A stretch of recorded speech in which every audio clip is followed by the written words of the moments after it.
जय श्री राधे कृष्ण। आप सभी का आपके अपने YouTube channel BK Mishra present में बहुत बहुत स्वागत है। आइए सुनते हैं चौथ माता की कहानी। प्रत्येक माह कृष्ण पक्ष और शुक्ल पक्ष की चतुर्थी को गणेश चतुर्थी का व्रत धारण किया जाता है। कृष्ण पक्ष में पड़ने वाली चतुर्थी को संकष्टी चतुर्थी और शुक्ल पक्ष में पड़ने वाली चतुर्थी को विनायक चतुर्थी के नाम से जाना जाता है। श्रावण मास कृष्ण पक्ष में पड़ने वाली चतुर्थी को इसे गजानन चतुर्थी के नाम से भी जाना जाता है। यह व्रत बड़ा ही पुण्यफलदायी माना गया है। इसे धारण करने से सभी प्रकार के कामनाएं सिद्ध होती है। यह सभी प्रकार के संकट को हरने वाला, सभी प्रकार के दुखों को दूर करने वाला, धनहीन को धन लाभ की प्राप्ति होती है, संतानहीन को संतान की प्राप्ति होती है तथा जो भी कष्ट हो तो यह सभी कष्टों के निवारणार्थ यह व्रत बड़ा ही उत्तम माना गया है। इस व्रत को पूर्व समय में स्वयं माता पार्वती जी ने अनादि काल से रह रहे विद्यमान भगवान गणेश जी का पूजन किया था और फिर इस पूजन व्रत के प्रभाव से भगवान शिव जी उन्हें पति रूप में प्राप्त हुए थे और फिर आगे जाकर के भगवान श्री कृष्ण के कहने पर युधिष्ठिर ने यह व्रत को धारण किया था। श्रावण मास कृष्ण पक्ष की चतुर्थी तिथि प्रारंभ समय जो कि 1 अगस्त 2026 दिन शनिवार रात्रि 11:08 और चतुर्थी तिथि की जो समाप्ति है वह 2 अगस्त 2026 दिन रविवार को रात्रि 11:17 पे चतुर्थी तिथि की समाप्ति है। तो इस बार सावन के महीने में संकष्टी चतुर्थी का व्रत जो कि 2 अगस्त 2026 दिन रविवार को सभी भक्तजन व्रत को धारण करेंगे। 2 अगस्त को ब्रह्म मुहूर्त का समय सुबह 3:49 से सुबह 4:37 तक होगा। सूर्योदय का समय सुबह 5:25, सूर्यास्त शाम 6:42 होगा। राहु काल का समय 2 अगस्त को शाम 5:03 से शाम 6:43 तक होगा। प्रातः काल पूजा का शुभ मुहूर्त 2 अगस्त को सुबह 7:05 से सुबह 8:45 तक होगा। शाम को पूजा का शुभ मुहूर्त शाम 6:43 से लेकर के रात्रि 10:44 तक पूजा का विशेष मुहूर्त होगा। चंद्रोदय का समय रात्रि 8:58 होगा। यह समय वाराणसी पंचांग के अनुसार है और फिर बहुत से जगहों पर जो कि चंद्रमा उदय का कुछ अंतराल होता है तो लगभग 9:24 पे सभी जगहों पर चंद्रोदय हो जाएगा। 2 अगस्त को योग जो कि अतिगंड होगा रात्रि 10:29 तक। उसके बाद शुकर्मा योग होगा। नक्षत्र पूर्वा भाद्रपद होगा रात्रि 9:38 तक। उसके बाद उत्तरा भाद्रपद नक्षत्र होगा। तो आइए सुनते हैं चौथ माता की कहानी।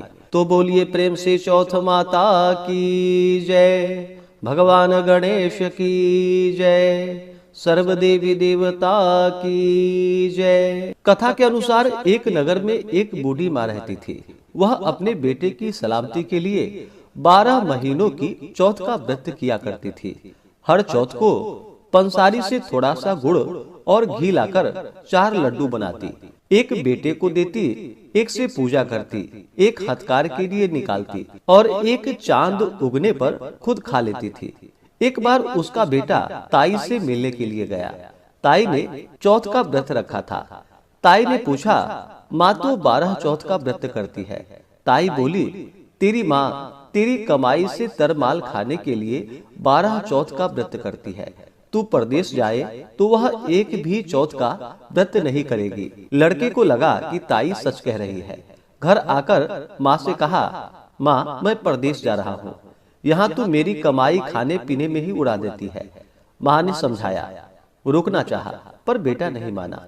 माँ ने उसे साथ ले जाने के लिए चौथ माता के आंखें दिए और कहा कि मुसीबत में ये आंखें तेरी मदद करेंगे। वह आंखें लेकर रवाना हो गया।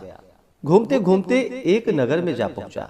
उसने देखा एक बूढ़ी माँ रोती जा रही थी और पुआ बनाते जा रही थी। उसने कारण पूछा तो बूढ़ी माँ ने कहा, बेटा इस नगर की पहाड़ी पर एक दैत्य रहता है। पहले वह नगर में आकर कई लोगों को खाने के लिए मार देता था।